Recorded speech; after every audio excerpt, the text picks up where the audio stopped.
Welcome back to another technical deep dive here in the Debug Zone.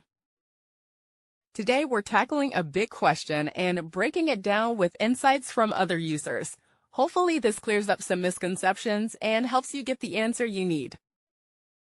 So buckle up, stay a little curious, and let's jump right in.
And that's a wrap.